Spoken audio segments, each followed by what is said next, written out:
Good morning! 1 week na palang masama ang panahon. May bagyo raw ata kasi. Maya't maya ang ulan. Although hindi naman kalakasan dito sa amin. Pero sa ibang areas dito sa Japan, may kalakasan siguro kasi canceled yung flight pa uwi nung friend namin na nasa fieldwork. Kaya si Habi nung Friday nag-stock na ng food namin. Nag-ikot din pala siya ulit para magtingin ng rice pero nagkakaubusan talaga. Panahon na ata talaga para mag-diet. Marami ang brown rice kaso mahal ang presyo at isa pa nagtae yung mag-ama ko nung nag-try kami. Kaya back to regular rice na ulit. At dahil nga maulan, masarap humigop ng mainit na sabaw. Kaya magluluto ulit tayo ng creamy sopas. Ganito usually ang niluluto ko kapag maulan. Ino-alternate ko ang sopas, lugaw at syempre balatong. There, preparing muna ng mga sangkap, bawang, sibuyas at luya. Medyo marami itong sangkap natin at dadamihan natin ng sabaw. Mas gusto raw kasi ni Hobby ng watery soup kesa malapot. Ako naman kasi mas gusto ko ng malapot. Kaya dati hindi ako gumagamit ng water. Panay fresh milk gamit ko kaya sobrang lapot, which ayaw ni Hobby. May lactose intolerance rin kasi siya. Panay poop kung may milk ang kinakain. Hinahayaan niya lang naman kasi ako before na ganun ang luto. Kasi he knows na yun ang gusto ko. Pero syempre, it takes two to tango kaya need ko rin mag-compromise. Besides, masarap din naman itong classic sopas. Yung malapot kasi parang yung soup sa Jollibee kaya talagang naibigan ko. Etong luya pala, ginamitan ko na ng grater. Kailangan pinong-pino. Igigisa ko ng matagal mamaya at pakukuluan ko rin ng matagal para hindi ko malasahan. Dati ini-slice ko ng malaki ang luya para makita ko agad kaso feeling ko hindi masyadong na-extract yung dagta niya. Sana lang hindi ko malasahan later. Diba sabsabali lasa na nung makakagat ka tiglaya?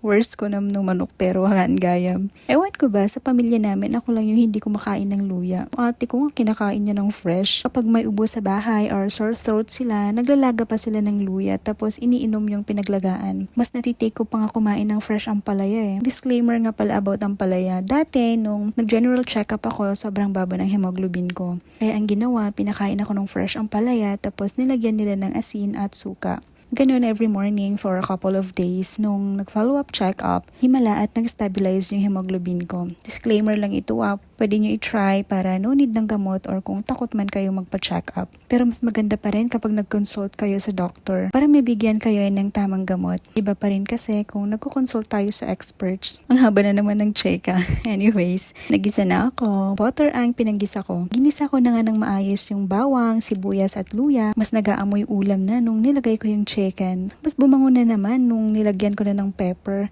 Dinagdagan ko nga pala ng butter para hindi masunog yung mga sangkap. Sobrang bango kapag sa butter ginisa. After maggisa, need i-transfer sa kaserola para masabawan natin ng bongga.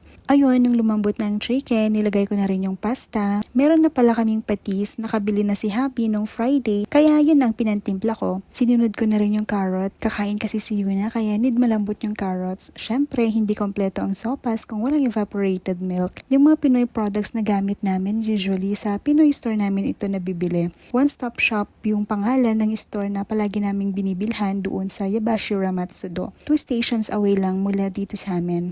1 station away lang pala dito sa amin and then next station na nga, tama. Binabike lang namin, malapit lang naman kasi ngayon si Habi na lang ang pumupunta para bumili. Yung cabbage nga pala ang hinuli kong ilagay. Konting luto na lang okay na, hindi ko naman pakakainin ng cabbage si baby. Alam nyo ba, masarap pala pag nilalagi lang yung cabbage tapos isasawsaw mo sa bagoong na may lemon at sili, perfect na. Para naman mas ma-enjoy habang mainit pa, kakain na kami ni baby. Mas masarap kasi ang sopas no, medyo masinit-sinit tidila.